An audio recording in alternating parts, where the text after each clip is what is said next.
Dan Rubenstein, happy Tuesday, my good friend. How are you? I'm pretty good, Ty. This is we're spanning the gap, right? This is a gap episode. Some people take a gap year.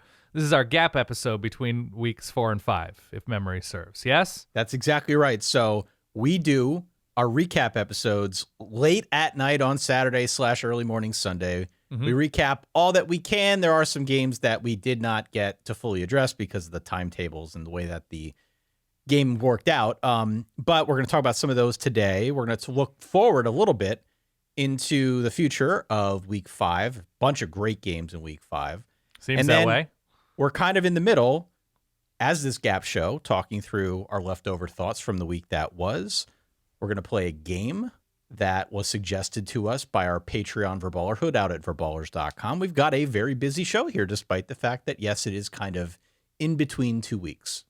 Hey, real quick, it'd be great if you could consider subscribing to the YouTube channel down below. It really helps us out. I love this because I'm already doing, catching up work, right? Catch up work after week 4. Like, man, I didn't squeeze in all of every game in the allotted window before our recap show. And we are only discussing a finite number of those games in detail. So I'm doing the work anyway. Might as well get something off my chest about Isaac Wilson or Mekhi Bernard or something. So I love it. Let's do it. Let's do it. Don't forget, if you're new here, hit follow, hit subscribe, hit whatever it allows you to hit so that you don't miss any of our episodes. We have 3 that drop every week on Sunday, on Tuesday morning, and on Thursday as well for our preview. Week 5, again, as I said, a very, very big one, Dan. I hope you are now in the lab working up a nice little nickname for week 5 because we're going to need it. We're going to need a tour de force from you when it comes to doing a nickname this week. Okay. I like that this vaguely implies that I have a set aside area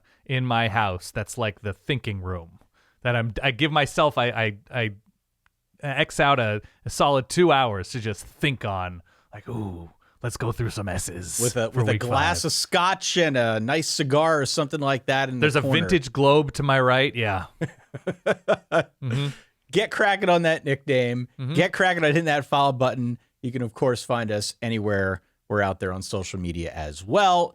As we said, yes, this is the episode for the things that we didn't get a chance to talk about. But one new thing that we should talk about that is breaking news. We do have a new Verballer top 12 poll this week. All right, Dan. I'm ready. We do it every week at verballers.com. If you're ever so inclined, you can go and sign up to be either a certified or a premium Verballer.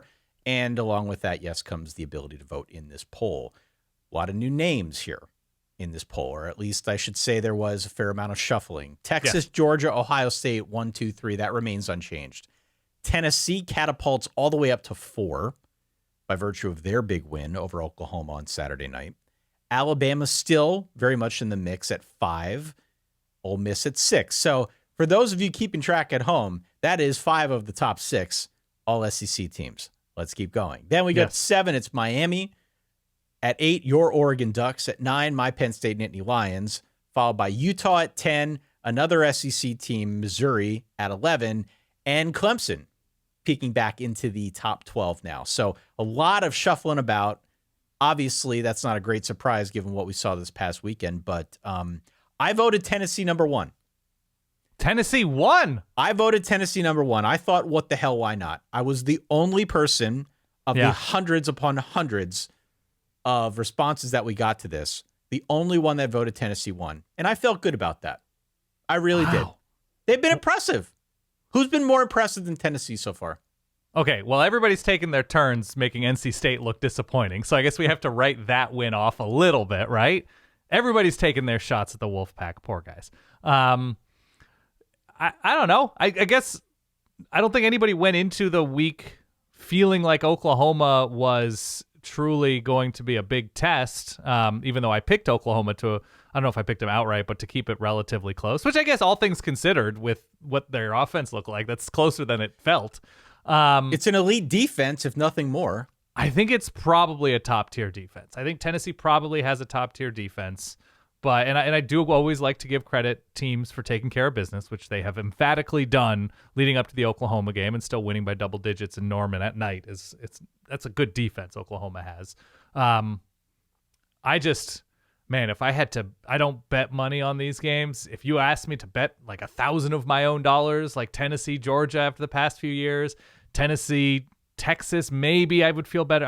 I don't know. Tennessee, Ohio State at this point. I mean, we haven't seen, we have to like downgrade Ohio State a little bit for this early season schedule. I think. Sure. So I am never going to criticize you for speaking with your chest, speaking with your heart, speaking with your gonads, Ty, but I don't know. I'm not there yet, but I appreciate the enthusiasm. Right now, just for context, would be about a 3-point dog, maybe a little bit more, maybe closer to 4.5. Yeah. In week 8 on the road against Alabama, or at home against Alabama, excuse me. And let's say at Georgia on week 12, looking at close to 7 or 8 points. I think I feel better about Tennessee than Bama right now. I would definitely have them ranked ahead of Bama, and they are ranked ahead of Bama in this poll. Yes, they are ranked ahead of Bama in this poll. Yeah, I voted Tennessee 1. One of the things that really stuck out to me is when you try to get your full dozen teams submitted. Once you get past 9, it gets hard. And I suspect that's where there's going to be a lot of intrigue when it comes time to actually putting the playoff together. I mean, that has been my whole case for wanting the expanded playoff. I would rather argue about 10, 11, and 12 than 2, 3, and 4. Right. I did have a hard time, though, trying to figure out, all right, where do I want to put Utah? Do I want to put Missouri in here? How do I feel about Clemson? Are we back with Clemson now after kind of a rough start to the season? That's where it gets a little bit interesting. And for sure, as we start mixing in some of these G5 teams, which I'm going to talk a little bit about here as we get deeper into the show, that's where I think the intrigue is really going to be. One of the questions that came in actually from our good friend Jeremy out at verballers.com, he suggested that we talk a little bit about how it's almost more interesting trying to figure out who is going to be the G5 entrant in the playoff versus who is going to win some of these conferences. And I don't think he's wrong about that. I do think that's a very compelling conversation. The reason we're not having it on this show is because it's a little early. So I want to have that talk at some point. It's never too early, Ty. I want to have that talk at some point, but I want to give it a few weeks because there are some interesting G5 games, and as they're starting to get into their conference play now, that I think will sort itself out in a really helpful way for you and I. Sure. But there, towards the bottom of this thing is where my eye goes first. I don't care about the top 10, but the top, 11, 12, those teams, once we start getting into that region, it does get a little dicey.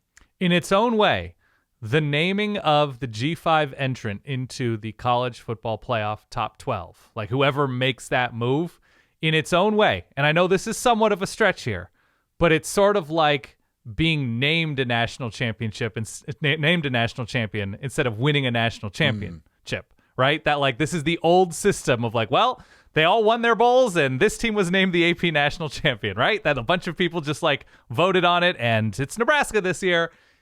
It does have that feel of like, okay, if all of these teams from the American and Mountain West and Sun Belt Conference USA, MAC, whatever, are going to be competing for this one spot, and it's going to be decided not by an actual on-field game that decides this G5 champion, but rather by a series of people giving their opinion, then it's always just like, well, they were named this. And exactly. It gets a little flavor of the old system into the new system. It's not the worst conversation to have, but I do want to wait a little bit before we do that. That's your Verballer top 12 poll. Again, verballers.com. Sign up as a certified or premium tier Verballer. You'll get access to vote in that. Not just that, you can play in the Pick'em game. You can get access to our Discord and episodes early without the ads, so on and so forth. In some cases, a 20% off coupon at merch.solidverbal.com. Ooh. Just a lot. There's a lot there. If you like the show, if you want to support what we do, that's one really easy way you can go out there and do just that. Let's travel back in time if we can. Thank you. So one of the games that went on deep into the night and the outcome seemed relatively certain when we were doing our late night recap show was this BYU Kansas State game. Yes. We did not have a chance to address it as much on that episode because we just gave updates, right? Like, oh, they're still kicking their ass. Okay. Exactly. Yeah. The final was BYU 38-9 over Kansas State. What I will say is, and I know we both went back and watched this one after the fact. For me, I thought the score was a little deceiving in that Kansas State was up 6-3 late in the second quarter. Mm-hmm. And it seemed like it wasn't a great offensive showing, mind you, but seemed like it was relatively on level footing. And that's sort of when the Benny Hill music started up there. Mm-hmm. We had a scoop and score late, a 30-yard touchdown went back for BYU. And then they get the ball back, K-State does. Avery Johnson throws a pick, which then leads to a very quick BYU touchdown. Suddenly, it is 17-6 at halftime. And K-State never really recovered from that. And that, to me, is something that I think we have been warning about, at least on the Avery Johnson side, for a couple weeks now. Yeah. Because the writing was on the wall. There were warning signs that kid's very talented. He's very young. The passing game seems like it needs to mature a little bit more before we feel confident about it. I'm trying to use nice words here. And this was a game in which he definitely showed his age. He threw that pick. There was another one in this. Kansas State had problems with turnovers, but Avery Johnson, if you're relying on him to be the catalyst that kind of leads you through some of these tough moments, especially like this on the road, he may not be there yet, Dan.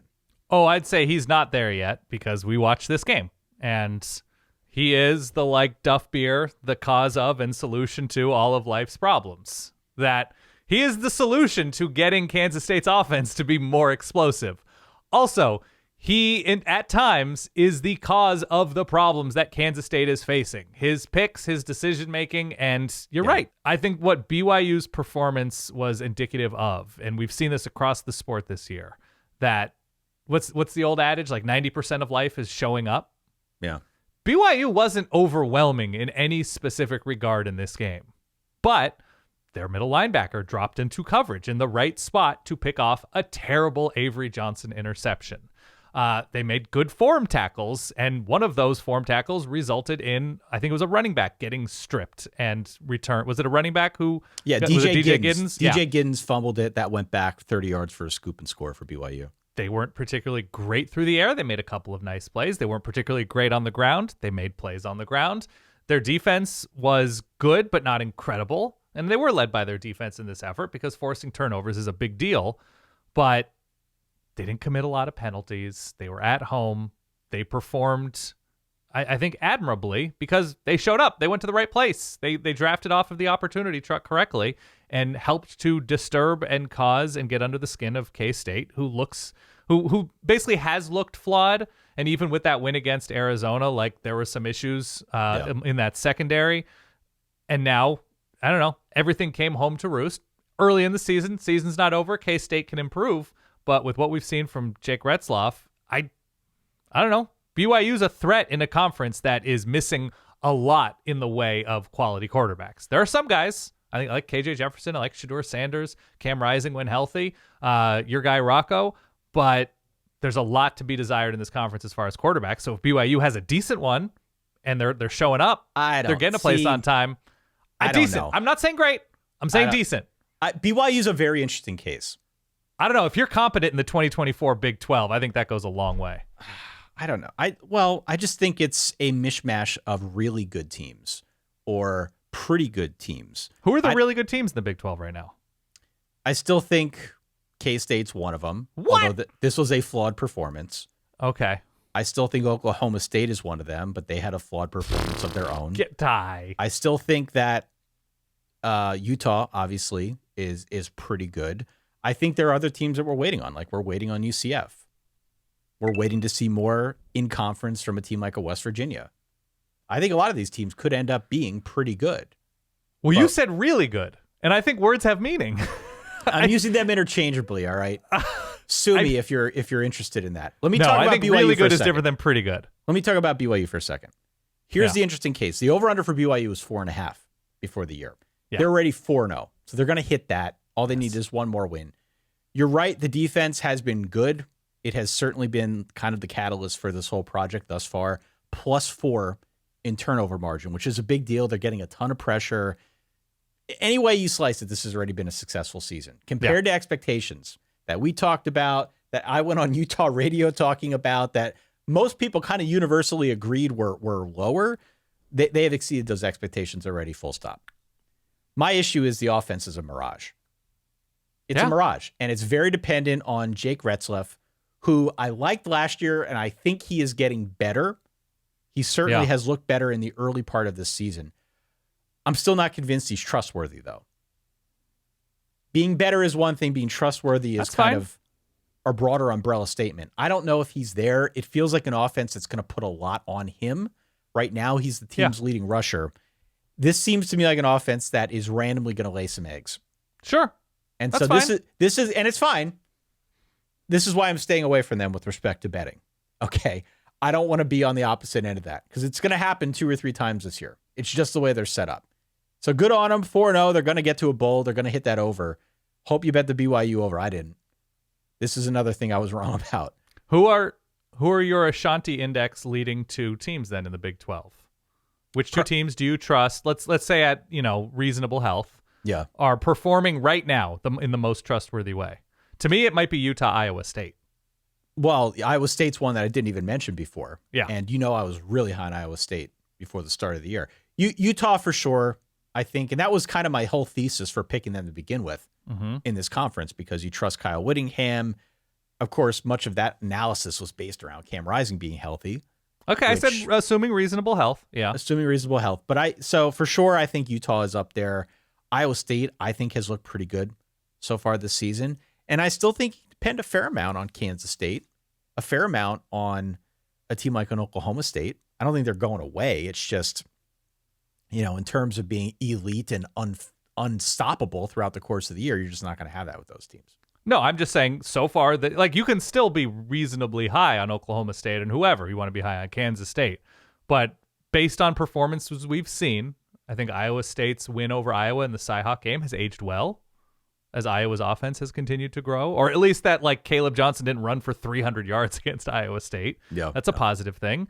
And if Utah's going to Stillwater and beating them and the offense, the Oklahoma State offense struggling for large swaths of that game against the Utah defense, which the Utah offense was mostly Mekhi Bernard, but even Dorian Singer, Money Parks, Brent Keefe stepped up. Is Brent or Brant?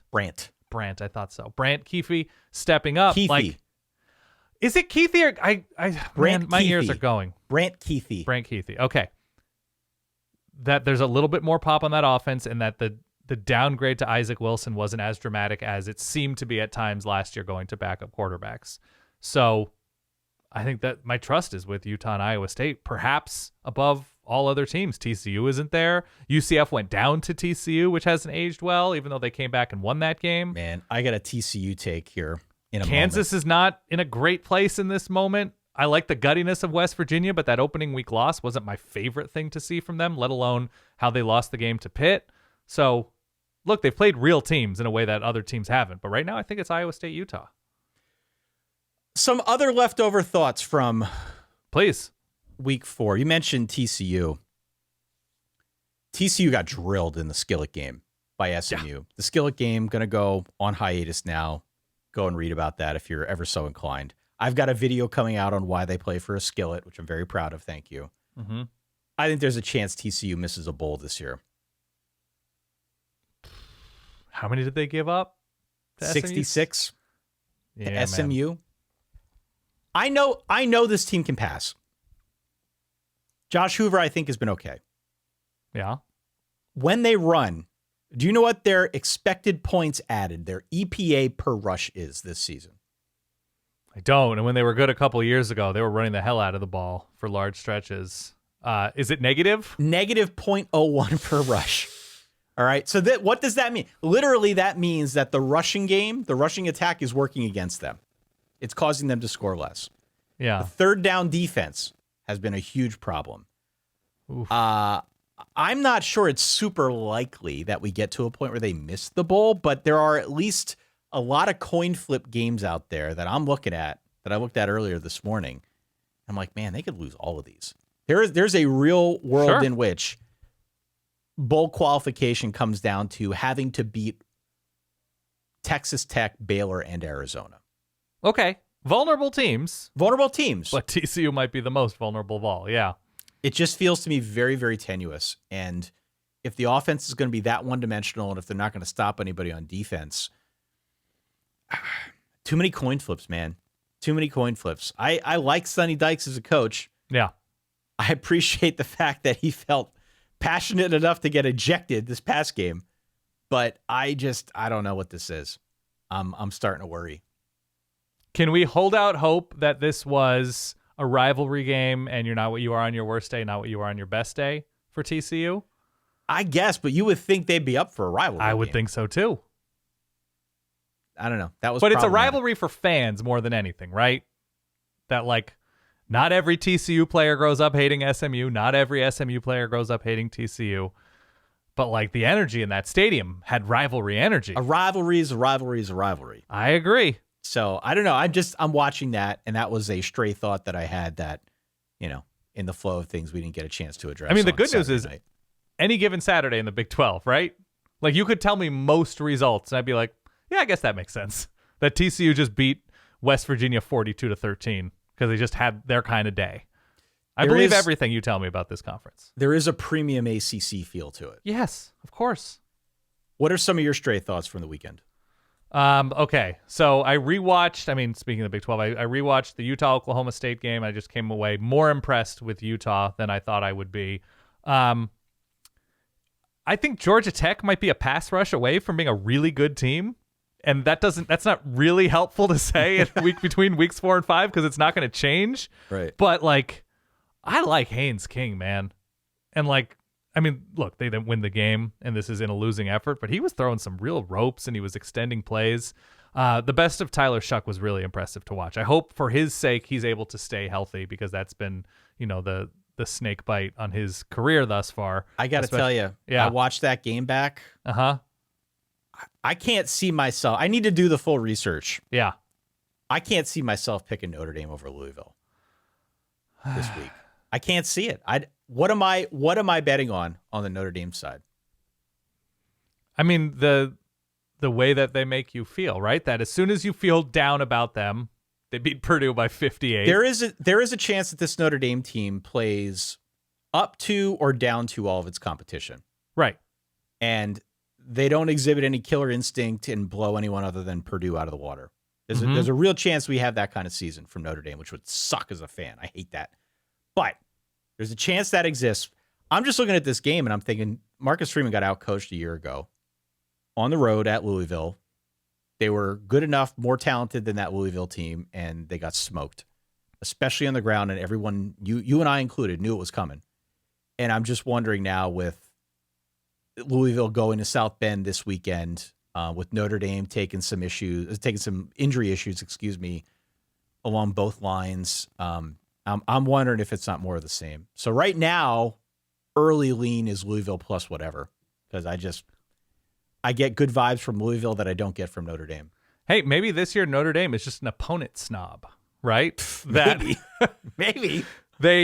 They really take things seriously. You've come across people in your life, I'm sure, right? That when they act dismissive of somebody, they act above it all, but then they find out that somebody is actually like secretly this or secretly that or is this or is like a friend of this. And they're like, oh, nice to see you, right? And then the whole outlook of that conversation and social interaction changes. Maybe that's who Notre Dame is. Like they hated being seen in a room with NIU. So they're like, whatever, we'll figure this out. But then as soon as like Drew Pine and Notre Dame get that Clemson game, they're like, oh my gosh, what a joy it is to be in the stadium today. Maybe that's who Notre Dame is, and they'll beat Louisville because they'll be impressed with Louisville's status. Maybe they will and they should. They're more talented. Opponent snob. You heard it here They're more first. Talented. But I don't know. I don't know what to think. Okay, so I like Louisville a lot, watching them back. And I don't know what their ceiling is against strong teams because Georgia Tech doesn't have the defense up front. They're just not in a place to compete against the best of the ACC. I think maybe all the time, but sometimes. I like Buster Faulkner at Georgia Tech. I like the offense he called. Like, it's an inventive offense that moves the chains. But, Louisville's looks like they're in a good place. That's what I came away with after watching that. I also watched Texas A&M Bowling Green back. Did you watch any of that? That was sort of happening at night as we were prepping. I only saw highlights of that one. I do have a Bowling Green thought that maybe I can piggyback off of whatever you're going to say here. Harold Fana, #1 overall 2025 NFL draft, because I'm right there with you. Unfortunately, Harold Perkins, went down with an ACL, which is a huge bummer. Yeah. So, there's room at the top. A&M has some work to do, and that's okay. It's like game 3 or 4 of the Mike Elko season, and it's a backup quarterback in Marcel Reed. Offensive line struggles in the first half. You mentioned Harold Fannin had difficulty with him on that long touchdown catch. Man, Connor Bazelak had Fannin wide open. I think they were down 9. It was like 26-17 near the end of that game. Yeah. Wide open and threw a really bad pick in the end zone. So that would have made it like 26-24, something like that. And they actually managed to get the ball back with not that much time left. But Bowling Green feisty, A&M ways to go. Especially I don't know, like Bowling Green was running on him on the outside. See, here's the thing. And this is where I'm going with this next. The MAC looks really spicy this year. And I am not saying this with any kind of playoff thing in mind. I don't care about that. Mm-hmm. I don't think any of these teams are good enough to be in the playoff. But let me revert back to something I said in the preseason. I kind of want to treat the MAC like it's its own universe this year. Okay. Forget about these outside forces. Just focus in on what the conference is going to be like once they all start playing each other. Yeah. My thought at the start of the year was it's going to be Miami, Ohio, and Toledo again, because it's always those two teams. It's been those two teams for a decade. Yeah. But I was interested in some of these other schools, and more to the point of the game that we're going to play in a little bit, I feel like I was right. I feel like I was right about NIU. I said NIU's a quarterback away. Yeah. And they got some better quarterback play, perhaps, than we expected. Obviously, they beat Notre Dame. Lost this week to Buffalo. Buffalo's interesting, too, because Buffalo plays defense. Buffalo is one of the few teams in that conference that actually has a formidable defense. I think they're going to be in the mix for this thing. Bowling Green, team you just mentioned. Bowling Green went to State College and lost by 7. Just went to Kyle Field and lost by 6. Obviously, if you are playing in places like that, in those types of venues, and you're able to hang, and it wasn't a fluke. Yeah. In both cases, they played damn hard against Penn State and Texas A&M. They were a tough out. Whether or not they can maintain that level of intensity as they get into their MAC schedule, that remains to be seen. But I think the MAC could be really, really interesting to follow. Again, separate from all the other chatter, if there are 5 teams that are vying for that crown, that makes for a fun watch, especially since they play during the week and things like there's a real rooting interest here for me now in the MAC that I partially saw coming, but didn't expect that it would balloon out the way that it has so far with these 5 schools. I agree. I have a thought on Arkansas football after watching more of the Arkansas-Auburn game. Do you remember Chris Douglas Roberts for Memphis basketball in like the late 2000s? Yes. He was there with Derrick Rose. And I just remember that name because my memory of that era of Memphis basketball was like, okay, Derrick Rose is like a point guard, but like he's also kind of a shooting guard. And they had like a bunch of like, this guy's a small forward, but he's also kind of a power forward. This guy's a center, but he's also kind of a shooting guard. Like they were like a very good athletic positionless team. Yeah. And that's sort of my view of the Arkansas offense. Like they've got a bunch of fast athletic dudes. And I don't think Taylon Green is somebody who's going to like throw for 471 yards in a winning effort ever. But I appreciate that they're using him in a creative way. I appreciate the athletic nature and versatility of that backfield. I appreciate, even though they don't have like a superstar SEC receiver, that like Andrew Armstrong's pretty dependable. And they've got other guys on that offense that like, it's kind of a positionless, fun basketball football team, the Arkansas offense. Yeah. And you throw in some like weird interceptions from the Auburn quarterbacks and huge like coverage busts from the Arkansas defense. I think it was Keandre Lambert-Smith had a couple of big plays. He had a nice game. He did have a nice game, but it was, I don't remember what was it. 24-14 was the final score. Arkansas won that game. Right. That like, there's a certain fun must-watch TV quality to this Arkansas offense this year that they're going to lose a game in spectacular fashion, right? But I don't know. They're going to be kind of fun to watch if they're going to stay creative and if Taylon Green keeps trying to hurdle over dudes who are already jumping in the air high up, kicking them in the face mask. Like, I don't know. I'm curious about Arkansas this year more so than I thought I would be. They're going to need to snake a win from somebody. Yeah. They're going to need to beat A&M this week. or Tennessee or LSU or Ole Miss or Texas or Mizzou, all of which project as healthy losses at this point. Maybe with the A&M exception. That one looks to be somewhat close. Yeah. But right now, sitting at 3-1, seems as if they're going to have wins against Mississippi State and Louisiana Tech. Sure. Unless something drastically changes. Arkansas getting to a bowl against this schedule, I think you keep Sam Pittman if they get to a bowl against the schedule. The schedule's murder. It's absolute murder. And nobody expected that they would have this kind of season. Right. They have looked really good. They have looked really, really good. Yeah, man. Oh, they should have beaten schedule. Oklahoma State, and they didn't. Right. I feel like they're one of these teams that's just going to be in every game. They're going to be in every game, and that's part of why I keep picking them, because I want to root for them. I want to watch them because I think it makes for good TV. I like Taylor Green. I think what they're doing, to your point, I think it's creative. I think it's fun. There are a lot of guys that they're using in interesting ways. I just want to watch Arkansas football, and if that is the only thing that comes out of this season, that's a positive development, because they were down bad at the end of last season.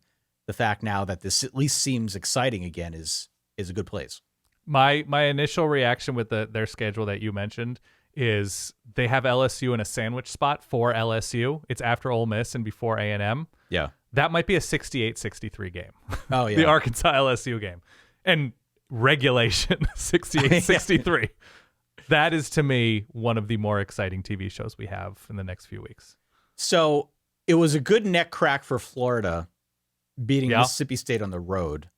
And especially for quarterback morale, because there are only 2 incompletions between Graham Mertz and DJ Lagway. They're now 2-2, Florida is. They're on a bye week. If they lose to UCF next week, it's over for Napier. It's done. Because the defense is still getting worked over pretty good, despite the fact that they won. They gave up 28 to Mississippi State. Yeah. There is a stretch of offensive firepower coming at Florida right now that they simply do not have answers for. So they got to win that UCF game. It's a black eye if you don't beat UCF. No disrespect to UCF. UCF's pass defense thus far, limited sample size, is terrible. It's a Their Ted pass Roof rush defense. is Say no more. Say no more. It's Ted Roof defense. I get it. No, I not only is it a Ted Roof defense, but it's like an especially bad Ted Roof defense. Of so course far, it is. It's Ted Roof. This is what Ted Roof does. They might have the worst pass rush of any FBS team, I think, relative to schedule. It's awful. So this is who this guy is. He's always been this guy. Yeah. The whole time he's always been. He can coach a rush defense from time to time, but he's not going to coach against the pass. He just doesn't. Oh my God. He just doesn't. UCF currently, this is per Bill Connolly's SP Plus numbers. They have the number 2 SP Plus rush defense success rate. Number 2 in the country. Pass defense, 104th. How does that happen? That's something. Okay, what else? I got Indiana with an 18% chance of going 10-2. Hell yeah. Right now, that's the way it projects. These things change a lot, but the projection is a 10-2 Indiana that loses to Michigan and Ohio State. So the conversation around Indiana has been, what did you call them? The war machine? Something like that, yeah. The death machine, Indiana. The conversation's been around their offense because they've been scoring points hilariously so. They've been blowing everybody out of the water. Mm-hmm. Currently first in the nation in your favorite stat, points per drive. Boom. I actually think the bigger story is defense, though. Yeah, brought in a bunch of those JMU guys up front. I think the bigger story is defense because in the preseason, it looked like this was going to be a huge work in progress. They took in a ton of transfers. They were learning a bunch of new systems, right, on both sides of the ball, frankly. The expectation was, hey, even if they're better, even if they're the same, regardless, it's going to take a while to gel. They are currently number 2 nationally in turnover margin. They are getting after the ball. They are playing really, really solid defense. This is not to say it's going to stay this way the whole year through, but these are opponent-adjusted numbers that we're looking at here. They have far exceeded everybody's expectations just through 4 weeks of the season. And again, more to the point of teams that are fun to root for, Indiana is an unlikely target in that capacity. Indiana, rooting for them, feeling this good about Indiana football. I don't know. Like, you have to go back to Antoine Randall since I got these vibes from Indiana football. They're just a lot of fun to watch right now, and they're good. They're genuinely good. And they've played nobody. They played nobody. They played up on UCLA, who is probably going to struggle this year. Western Illinois and FIU, whatever. But that's okay. Take care of business. That's not always an Indiana priority. And I wouldn't go back to Antoine Randall. I mean, they had Michael Penix doing really fun things a few years ago. I mean, that was, I don't want to talk about that because he beat Penn State in the COVID year and front pylon diving at the pylon. Yep. Yeah. I have two other thoughts here, and then I'll kick it over to you. We do have a game we're going to play. We're also going to preview, as part of our early bird special, some of these games a little bit later on in the week. So we got to move. I don't want to keep people here for 2 hours, but the other two bits that I jotted down, speaking of 10-2, Iowa is definitely going 10-2 this year. Sorry, everybody. Sorry if people wanted the whole thing to go belly up. The offense still is shaky, but Caleb Johnson's freaking great. They are on bye this week. They've got Ohio State on the road in week 6, but otherwise, every game is extremely winnable. Extremely winnable, given the way that this team is comprised. It's unbelievable to say it again, but they're going 10-2. Just get used to it now. 10-2 Iowa is going to happen. No Penn State, no Oregon, no Michigan. Wisconsin has a backup quarterback. They're on the schedule. Northwestern appears to have no offense whatsoever. Michigan State is already turnover and interception prone before playing Iowa. I don't think Washington's defense is in a place to hang with Caleb Johnson.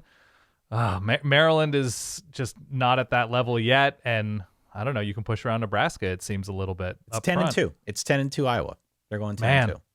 Yeah, they're going 10-2. Just get ready for it. You can just jot it down. If they go 10-2, averaging 30, 33 points a game, I mean, that's a revelation. It's a huge revelation. Yeah. My final point here is something that I noticed, and you and I kicked around a little bit. Yeah. One of either Army or Navy is getting into the American title game this year. I love the confidence. Yeah. One of them's getting in. And there's also a very real chance that they play each other. Twice. Which would kind of be nuts. Okay. Yeah. So here's the way this is set up. Army and Navy are now in the same conference. They do play the game at the end of the year, but as part of the terms of them joining, that is considered a non-conference game. So we could come to a situation, Dan, where both teams are 10-1, each having lost to, I'm hoping, Notre Dame, unless something goes sideways. Right. And Army and Navy play not just the American Championship game, but an exhibition game, in effect, that happens the week after.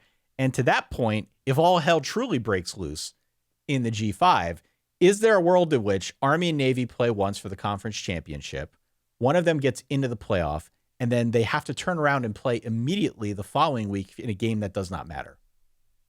It wouldn't even be the first time we would have a week-to-week American Conference rerun in that would be the regular season and then the conference championship, not a conference championship, then a traditional non-conference game. Right. But was it Memphis, Cincinnati that we had a few years ago? You can fact check me on that, where they got to play the last week of the season. I think the Pac-12 had that once with like Stanford and UCLA. Could be wrong on that. It's just the exhibition game after the season. It's the nature of that like one of those teams could get into the college football playoff and immediately lose a non-conference team and then non-conference game and then immediately go play in the college football playoff. It'd be wonderful. I think it's a really, really interesting scenario to chart because I do think both are better than they were a year ago. Army is just sitting on teams right now, and Navy knocked off Memphis, scored 56 points against them. By the way, you took some heat for not naming Blake Horvath in your dude alerts. People can submit their dudes for 6 touchdowns. Well, you're the voice of it, so you got to take the heat. I know. Buck stops with you, but just something for our folks out there who care about the G5 and the service academies to keep in mind that this could get very interesting because I'm rooting for it. I do think it is set up quite well. A little better for Army than Navy. Yeah. A little better. It's an easier pathway for Army than Navy. But there's a real likelihood that this could end up being a thing. So just bear it in mind. Can we talk about another team quickly, just in terms of how you feel about them? I know you're going to say they're plucky, they're feisty, because this is like one of your pet plucky, feisty teams. If what we've seen from Boston College, their performance in a losing effort against Mizzou and their win against Michigan State is indicative of who they are, Western Kentucky is winnable, Virginia and Virginia Tech may be winnable, Louisville is likely not winnable, Syracuse is at home, which is advantageous. At SMU will probably be tough, but they're not a complete perfected team. North Carolina, absolutely winnable, especially since that game is at home. 9and3bc.com, still available. And Pitt is at home. They could finish anywhere between 4-8, 5-7, and 9-3. Yeah. Year one, pretty impressive. Damn impressive. All right. Write in solidverbal@gmail.com or hit us up on social media. Let us know if there are any stray thoughts that you have from week 4 before we turn the page fully and start talking about week 5. We do have one other thing, though, as I mentioned at the top. If you are a premium verballer out at verballers.com, one of the things that we're trying to do as part of this gap show, as you called it, is incorporate some of what the Verballerhood also wants to talk about. We do that with reverbs. We do that with tweets on the recap episodes. We obviously do a little bit of that on the preview episodes as well. But this is a good spot for us to call out to folks and say, what do we need to talk more about? And we got this one here from our longtime Verballer, Dan, out on Patreon, who says, at the quarter poll for teams, which preseason predictions did you miss on in either a good or bad direction? And were there signs that you missed during preview season? Dan, I'd like to ask you. I've got a bunch. Did you see the signs? There it is.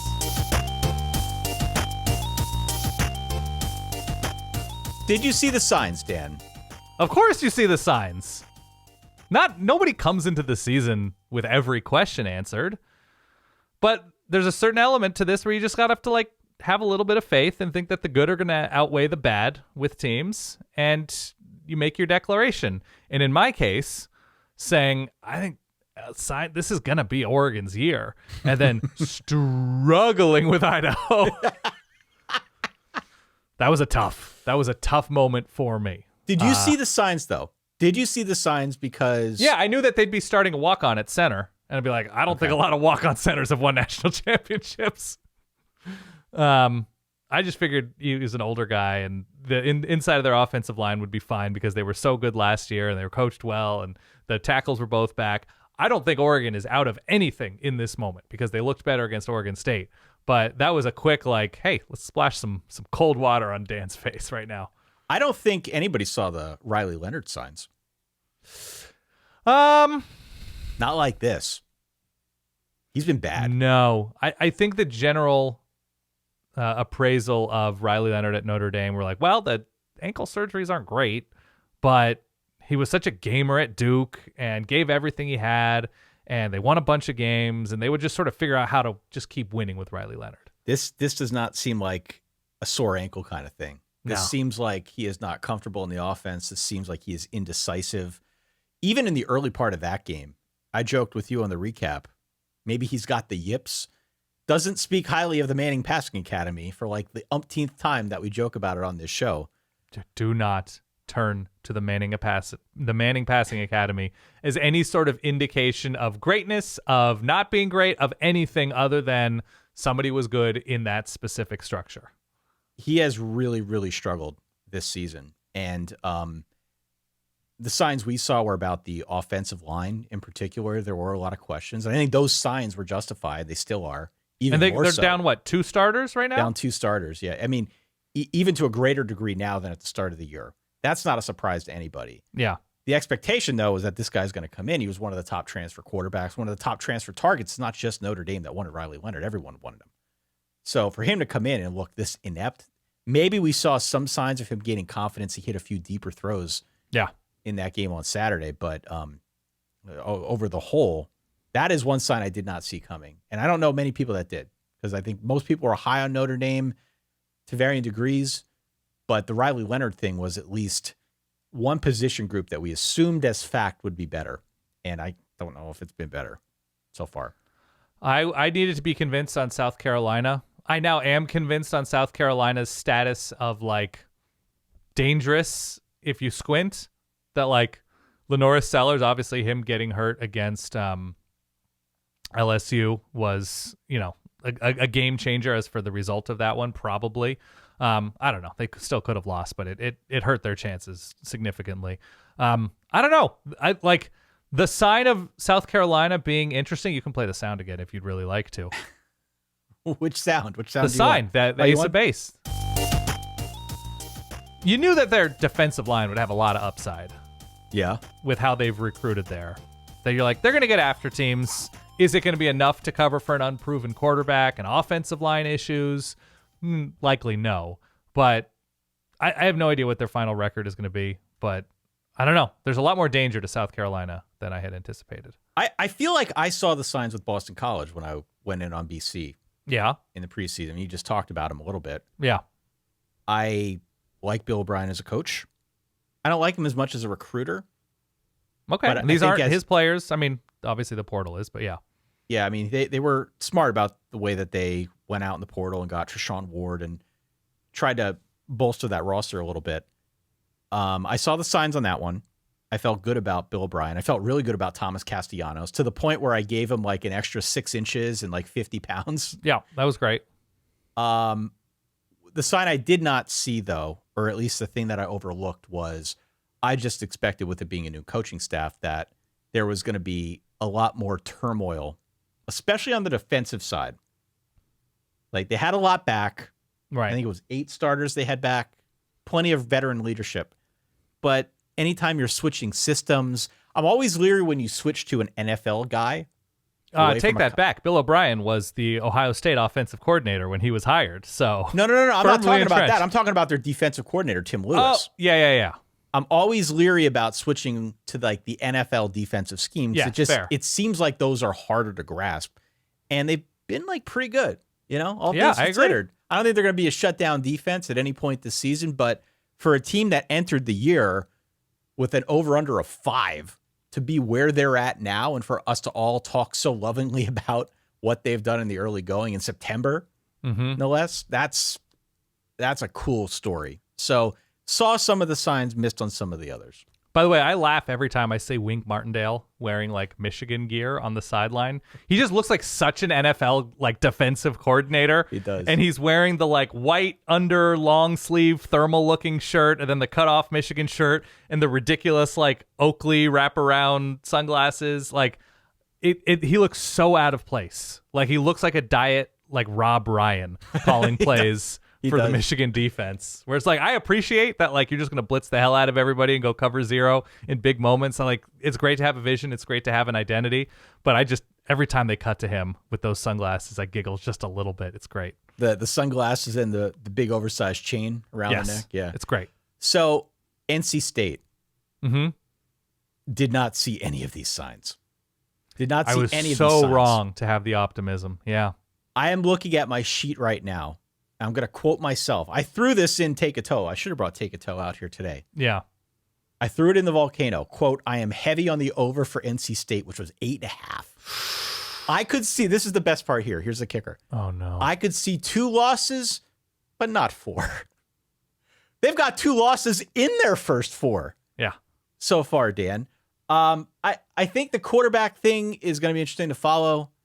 I kind of like the new guy that they put in. I don't think CJ Bailey. Yeah. I don't think he was horrible. In hindsight, I watched a good chunk of that game. It seems like there's a lot of potential there, but he's young. Yeah. Their inability to just get any sort of momentum going is not something I predicted, even if you are a skeptic of Dave Doran. Did you see this coming? Could anybody have seen this coming? It just feels like they bottomed out. I'm not going to say this is what's going to happen, but it would be the most NC State thing ever now to like run the table, right? They've played the 2 most difficult teams on their schedule. Everybody else is flawed, although Syracuse is perfect. You know what? We all know this. Look at the rest of their schedule. They're not going to run the table, but the most NC State thing would be at this point to like beat everybody but Cal or something, right? That like, I don't know what the most difficult game left is. Here's the schedule. Let me read the schedule off. Now, I'm interested this weekend. They've got Northern Illinois at home. And CJ Bailey's going to improve over the course of this year. CJ Bailey's going to improve. Northern Illinois this week, followed by Wake, Syracuse, road game against Cal before a bye. Yeah. Then, after the bye, 2 games, Stanford and Duke. Another bye, then they close out the year on the road. 2 games back-to-back on the road. At Georgia Tech, at North Carolina. So at present, their most likely outcome is a 6-6 season per projections. About a 29% chance that they finish 6-6, 25% chance of 7-5, 20% chance of 5-7. So they're right kind of in that will they, won't they qualify for a bowl territory, down from idiots like me saying they're going 10-2. Okay, so if we can agree that NC State definitely isn't strong, and whether that's on the back of a leaky defense, a leaky offensive line, quarterback health, and issues with the Grayson McCall transfer, whatever, and he's hurt. It's not fair to pick on him exclusively. If NC State doesn't have any capital D definitely strong teams left, I don't know, man. Like, it would be the most NC. Maybe it's 8-4. Maybe it's 9-3. Yeah. That's exclusively what they do, is disappoint their fans before weirdly, rattling off 6 of 7.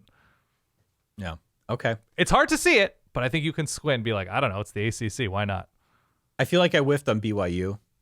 Yep, same. I think a lot of people whiffed on BYU. I won't go too much more into detail about BYU. We talked a lot about them. But, BYU got bullied last year. That was kind of the takeaway. BYU got bullied along the lines. They got no push in the running game on defense. They changed up a scheme. They blitzed more, but the pass rush was really bad. Yeah. So still, despite all that, there was a lot of optimism about Kalani Sitake. I remember talking about it in like every preview magazine talks about how good of a coach this guy is and when is he going to show it, blah, blah, blah. Again, idiot. He's showing it. He's finding a way to do it. It's still a flawed team, but the fact that they are where they are is pretty damn impressive. So good on them. Their over-under, again, was 4.5. They're going to hit that. Next win, we'll hit that over-under. I'm not going to say I was absolutely wrong about Arizona, as sloppy as they looked against like NAU and certainly against Kansas State. They had a bye last week. We've had conversations about teams who take the bye, make this tweak, make that tweak, and things look a little bit, more in line with expectations.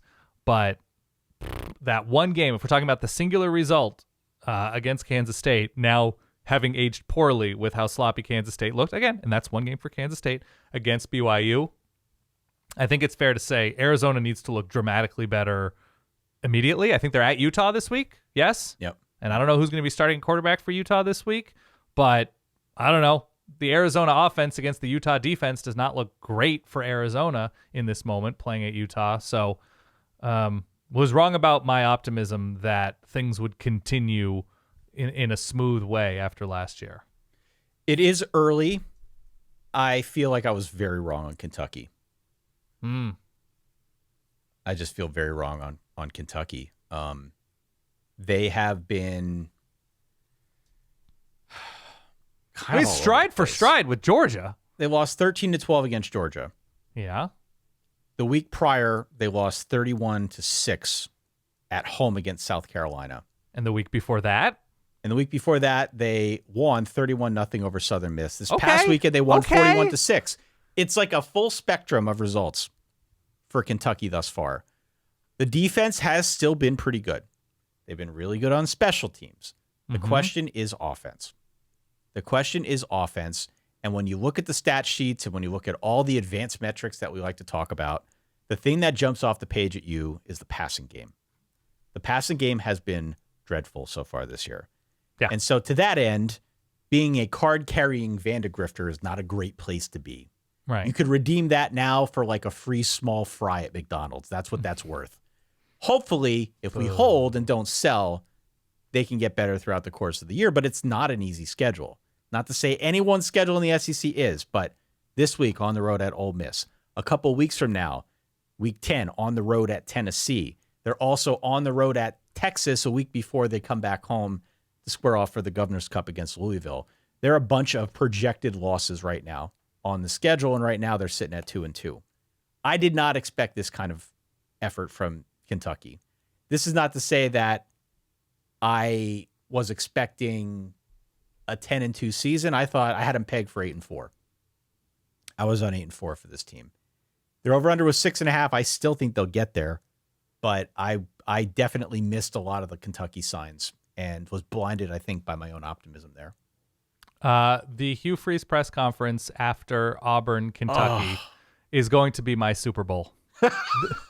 The number of players. So Auburn it's a week after Mizzou on the road. Oh my God.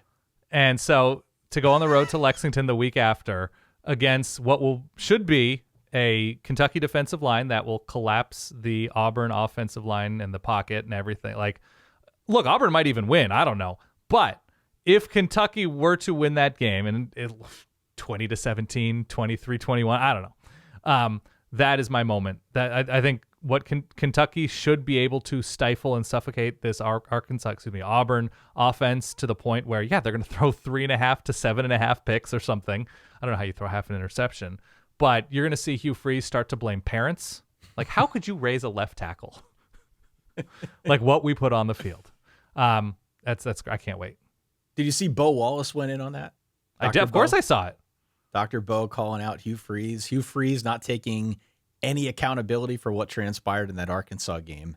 To be fair, though, I think Bo Wallace in November of last year, I saw, the people in his comments, they were posting receipts from last year. Like, you could not go play for a savvier play caller than Hugh Freeze, right? There was a little of both. Like, which is it, Dr. Bo? Dr. Bo. But, yeah, he really went in. My final one here is obvious, and it's SMU. This is shaping up to be one of the worst projections I've ever had. That said, they're 3-1. What's their record in the ACC? The record in the ACC is approximately 0-0. Exactly right.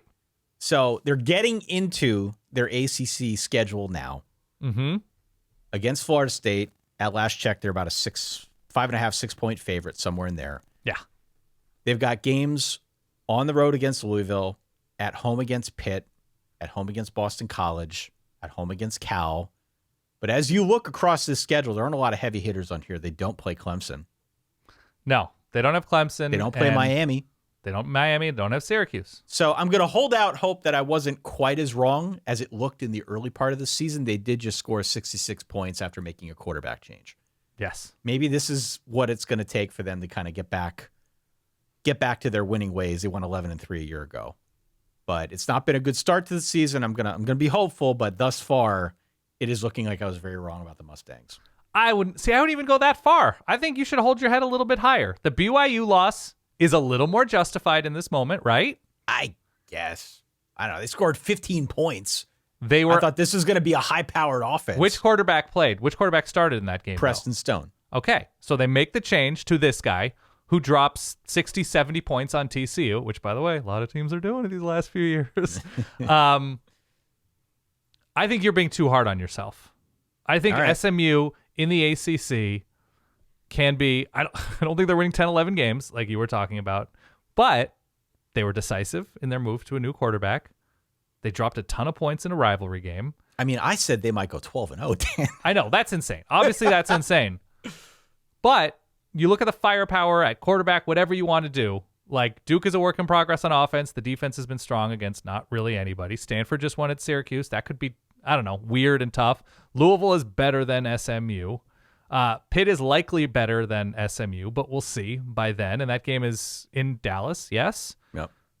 BC, work in progress. Virginia, feisty, but work in progress. And Cal, we'll see. Like, I don't know. I think SMU can... They're 3-1 right now. 3-1. I don't know. If they go 9-3 in their first season in the ACC, kind of feels like a huge success. That's all I have in terms of signs that I saw, didn't see, predictions that I made, didn't make. Anything else to you before we pick some games here? I strongly defended the possibility that Florida State would again be excellent. So, man. That was a tough beat for me.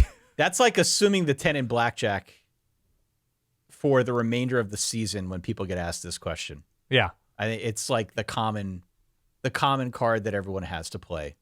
Right. Because yes, there were signs about DJU. Yes, there were obvious signs given the fact that there was a lot of roster turnover. Mm-hmm. But to this end, man, there were no signs that this was going to happen. They have just fallen off a cliff. I thought Michigan's offense, we talked a lot about, like, we used language like, Alex Orji's the entire season because we had assumed Alex Orji would be the starter from day one. You're like, well, whatever they look like at quarterback, that's going to decide things.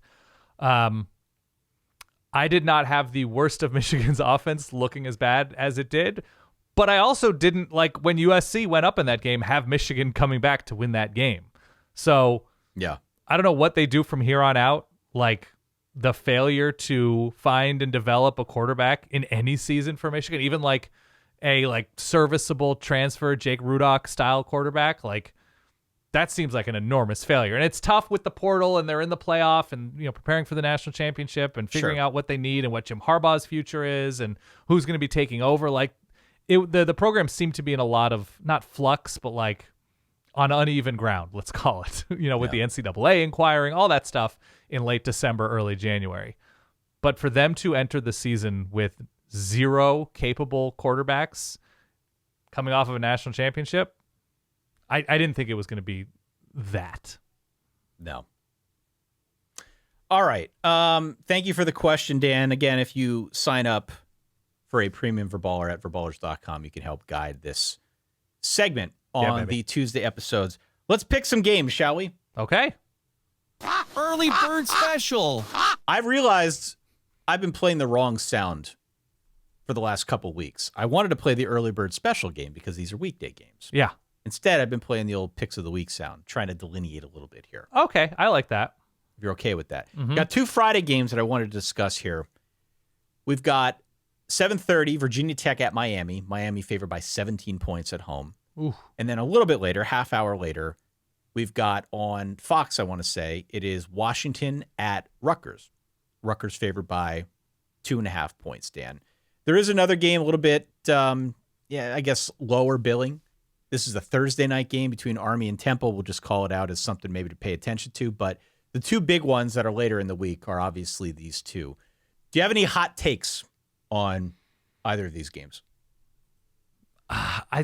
I think I like Rutgers against Washington here. That line seems... Rutgers is not built to like a boat race a team like Washington. They're not going to beat them 31-10 or something. But Washington traveling across the country, and we've seen Washington struggle with the run against Washington State. And, I mean, what does Rutgers want to do? They want to play defense and run the ball. Now, Rutgers' own run defense isn't great, and Washington should be able to run the ball some, but I don't think Washington is built right now to... this is so weird to say. It's such to a go weird... to Piscataway. So here's the thing. Yeah. And I'm going to talk myself into a corner here. Yeah, please. But if you take this game in a vacuum, forget the situation or where they're playing it or any of that stuff. Yeah. In a vacuum, I think I'd be on Washington here. Why? Because I think they can run on Rutgers with Jonah Coleman. Okay. I think Will Rogers is far and away the best quarterback that Rutgers has seen so far. Agree. I like their pass defense. I'd be stunned if Will Rogers ends up with something like 140 yards and 2 picks, right? Like Rutgers' pass defense is okay. I don't think it's that good. I think Will Rogers is going to eat comfortably well in this game. All right. In a vacuum, yes. But then there's that other stuff. There's that other stuff, the situation. The situation makes me like Rutgers because it's a short week for Washington. It's cross-country travel. Yeah. Potential look-ahead spot. Don't forget with Michigan coming to town next week for Washington. Uh-huh. Also, both teams play slowly. And I think that's something that works to Rutgers' advantage here. Plus, I trust Greg Schiano is going to find 1 or 2 things that work. And he's going to do what he did against Virginia Tech. He's always done this. He finds like 4 plays and then he cheeses them the whole way through. Yes. If you watch that Virginia Tech game, and Virginia Tech fans, I'm sure, were throwing things at the TV, he constantly was leaking his tight end across the formation, out into the flat, and the guy was wide open. He did it like 6 times in that game for a 6-7 yard gain every single time. He's going to find that thing in this game, and he's going to keep doing it. And because everybody plays slow and because it's going to end up turning into a rock fight, I think Rutgers wins. Yeah. I would not want to touch the point spread. Honestly, if it came down to the point spread, gun to my head, I would probably take Washington plus the points. But I think the situation is such that it's going to put Rutgers in a better position to win. And I'm going to take them outright. Yeah, I'm in on root canal Rutgers here as well. And there is something like what you're saying is absolutely right. The cheese factor. Rutgers is 5th in the nation in avoiding 3-and-outs on offense. Washington is 112th in generating 3-and-outs on defense. The long, painful Rutgers offensive drive, to me, is something to look out for in this one. And because they both play slowly, Mm-hmm. you know, the other thing that I will call out here, and then I want to talk about the other game a little bit. Please. I do think the Washington State game is a bit of a red herring. That's fair. On the Washington side, I think the Washington defense has been mostly solid. They were crazy penalized in that Wazoo loss. 16 penalties, 135 yards, and they were really bad on third downs. Really, really bad. So I don't want to put too much weight on that. That was a nice win for Wazoo. I'm not ready to fully sell Washington yet, though I am going to go Rutgers here. I mean, it's just really tough looking at who Washington's played thus far to be like, yep, Washington is better than what they've looked like against Northwest. I mean, they look good against Northwestern. The defense came to play against Northwestern. It's one of the worst offenses in America. And then when they faced an offense with some heart and some life and some talent in Wazoo, they got run all over. Yeah. All right. What do you think of this Virginia Tech Miami game? Miami favored by 17 at home on Friday night. Man, that's a big number. That is a big number, but I still think I like Miami. Yeah.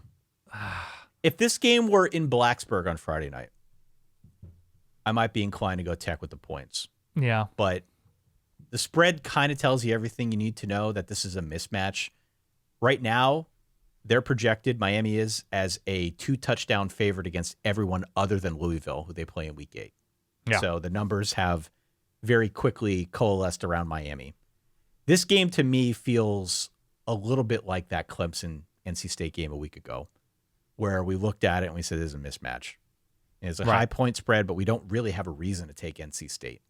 And I feel similarly about Virginia Tech. Virginia Tech, by the way, is another team that we could have called out in that previous segment because there was a lot of hype around the Hokies. And I'm starting to worry that preseason hype was more a function of the schedule than the team, because this team's been wildly inefficient on offense. They're getting roasted on the ground on defense.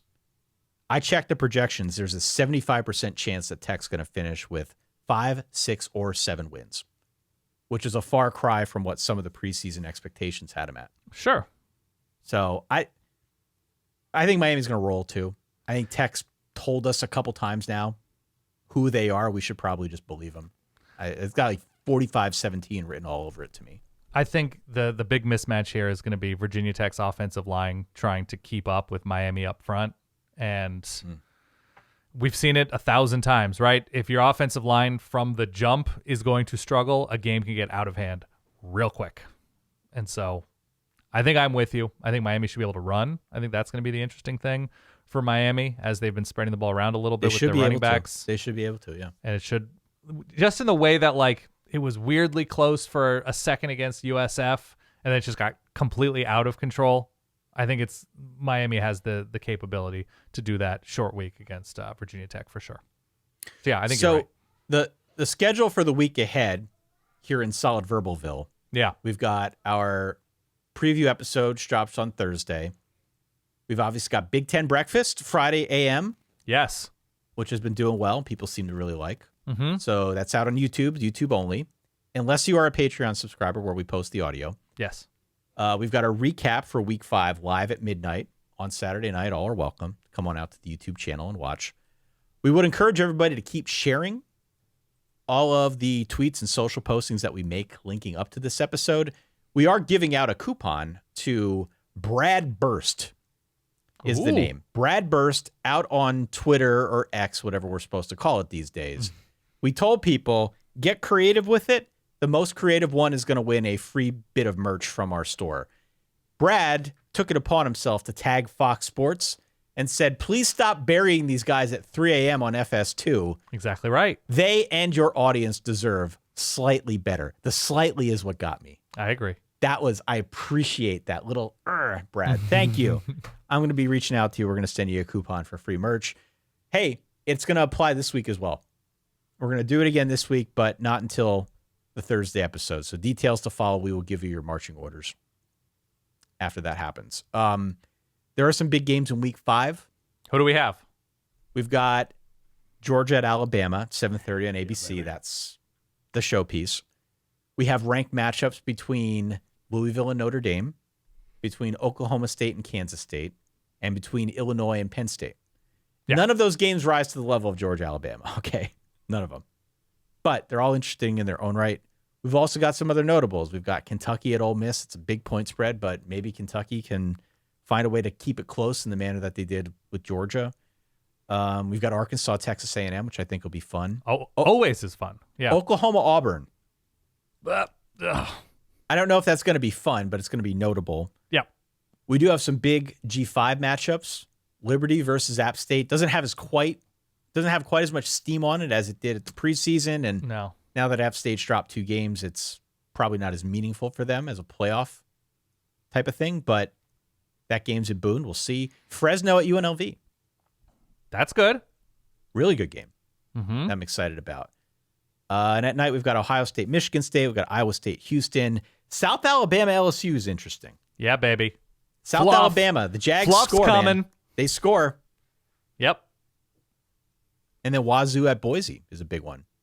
Agreed. One of the other questions that we had was whether or not Wazoo can make the playoff. I didn't want to address that here because they lose this week, and then that kind of solves that problem. But if they beat Boise, there's really only one other game in that schedule that projects as a loss. Who do they have? Fresno?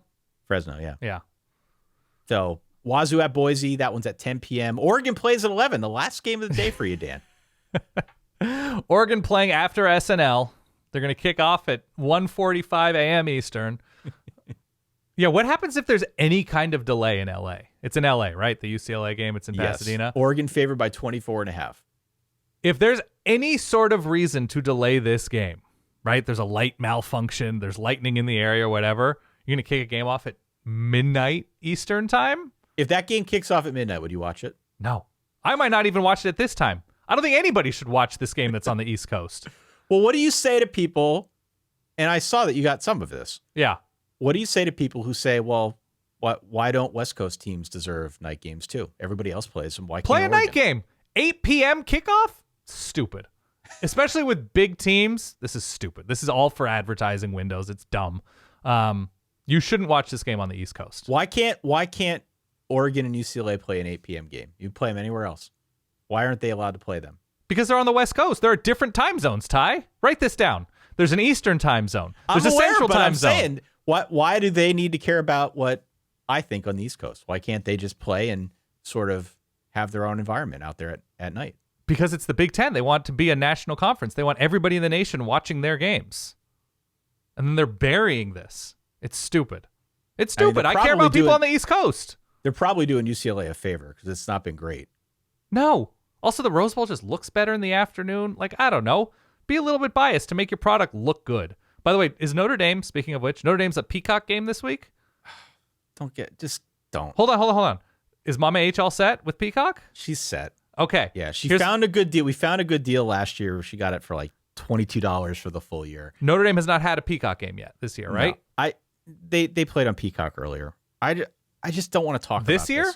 Yeah, I don't want to talk about this. Don't make me talk about this, Dan. I'm going to talk about it from my perspective. They lost the Northern Illinois game was on Peacock. Oh, right. Okay. The Peacock game experience of, okay, let's sometimes have the yellow first down lineup. You're gonna take me down into a vortex here that's gonna make it impossible for us to ever work with NBC. Okay, but I'll do it. I will do it. If you want to have that conversation about NBC and college saying football. I'm here to help. I'm not here to put down. I'm here to help improve. Okay. Okay. Whoever is in charge of getting the graphics up in time for the snap, the yellow first down marker, and then the down and distance, arguably the most important element of like, all right, what's going on with this next play? 3rd and 6. All right, they got to get 6 yards. Where's 6 yards? Let's look at the yellow line. It's not been a great opening month for that graphics team. Tiny graphic that tells you, oh, that looks like it's 3rd and 7 way down there in 8-point font. It's a terrible, maybe I'm an old man, Ty. Maybe this is just what I need in my advanced age and my fading eyes. Give me a big fat 3rd and 7. Give me a big fat yellow line. Peacock is not passing that test in what I've seen thus far. I can't believe that they're putting this game on Peacock.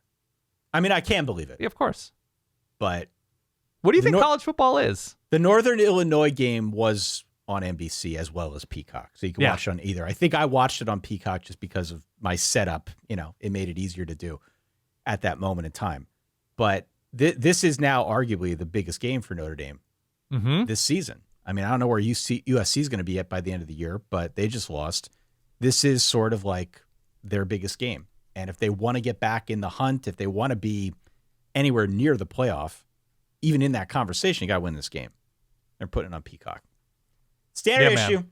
Standard issue. They're doing the full heist thing here now, and I hate it. College football is here to sell ads for horrendous-looking upcoming TV shows.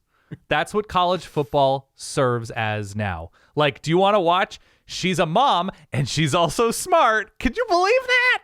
Could you believe that? Starting on ABC. A smart mom. What? Don't forget about Dr. Odyssey, the cruise ship Odyssey. doctor.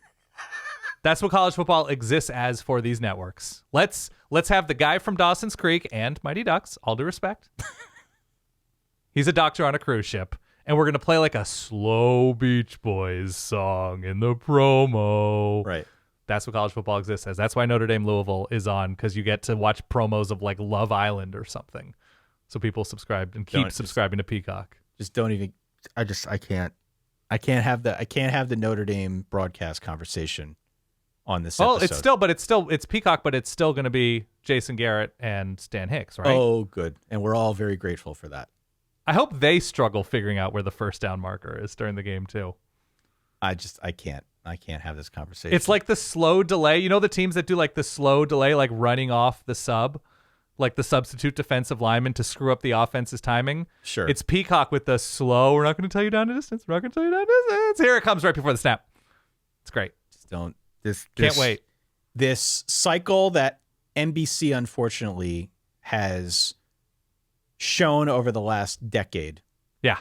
Of taking one of its most watched football properties and treating it like it's the minor leagues for Sunday Night Football has grinded my gears more than anything.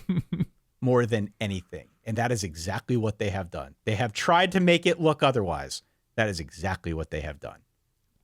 All they care about is the NFL. Maybe to a lesser degree now that they got some Big Ten games that they're doing on Friday nights or whenever. But yeah, I am fit to be tied over how they have treated this coverage in particular over the last decade. Yeah, it's not great.